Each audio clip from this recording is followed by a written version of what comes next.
Hər birinizə dördüncü sualın izahına baxaq. Dördüncü sualda masada oturacağının radiusu 6 sm, hündürlüyü isə 15 sm olan silindr formalı su ilə tam dolu qab var. Radiusu 6-dırsa, burada 6-dır, burada 6-dır. Yuxarıdan da 6, burada 6, burada ümumi 12 sm eləyir bu hissə. Sonra hündürlüyü də 15 sm-dir. Bu da mənim hündürlüyüm. Hər iki tərəfdə 15 sm olacaq.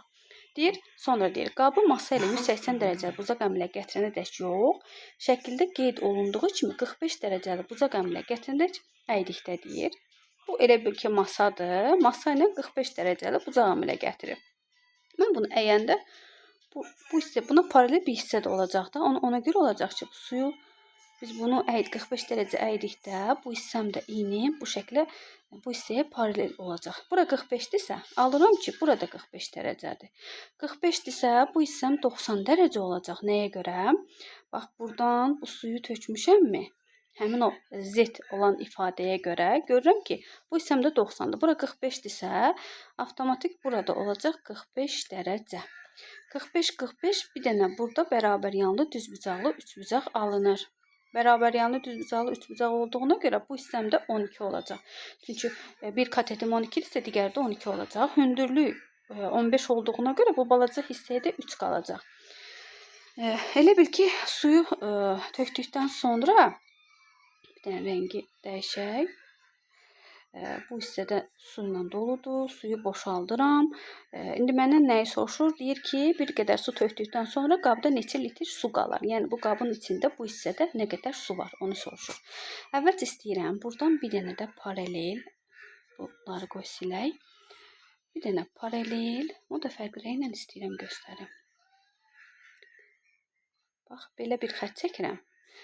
Bu hissənin əvvəlcə həcmini tapacağım. Sonra yuxarıdakı hissənin həcmini tapıb 2-yə böləcəm. Sonra toplayacağım. Yazıram birinci, yəni bax, bu hissənin həcmini tapıram. Yazıram V bərabərdir. Bilirəm ki, silindrin həcmini pi kvadrat h ilə tapıram. Pinin qiymətini mənə 3 verib. Radiusum da 6-dır. 6-nın kvadratı vurulsun. Hündürlüyüm də həmin aşağı olan hissədə 3 olduğuna görə 3-ə vururam. Olacaq. Deməli, 9 vur 36. 9 vur 36 da mənə verir 324-dür. Keçirəm ikinci hissə. Bu yuxarıda olan, bax bu silindiri görürsünüzmü? Bax burada da elə bir dənə belə bir silindir alınıb. Bu silindrin həcmini tapıram. V1, V2 yazıram. Yenə də bilirəm, həcmim pi kvadrat h-la tapılır. Pi 3-dür, radiusum yenə eyni şəkildə 6-dır. Burası, aha, burada hündürlüyüm 12 olacaq. Vur 12. O da bərabərdir. 36 vur 36 1296 eləyir. 1296 aldım. Sonra bu 1296 almışam. Bütöv ümumi mavi ilə qeyd etdiyim hissəni tapmışam. Amma mənə bir dəqiqə mən lap geriyə getdim deyəsən. Bir dəqiqə. 1296 aldım. Məndən isə bax bura lazımdır da. Buranı taparam. Bir də onu fərqli rənglə göstərim. Bu ümumi hissə var. Bu hissəni taparam. Tam belə eləyək də. Buranı taparam. Sonra da bu aşağıdakı hissə ilə toplayaram. Yəni, onu tapmaq üçün nə etməliyəm? 2-yə bölməliyəm. 1296, çünki yarısıdır da onun. Bu olacaq. Deməli, 1296-nı da 2-yə böləndə verəcək mənə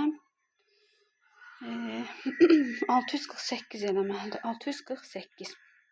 Deməli, 324, 648 toplayıram. Cavab olacaq. Deməli, 972.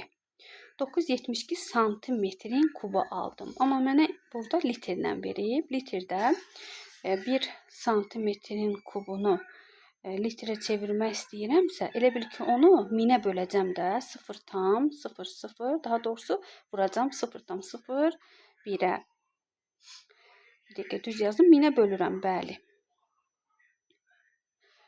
O da eləyəcək, yazıram. 972 burasının 0,01. Cavab olacaq 0,1000-də 972. Cavab olacaq Y bəndi.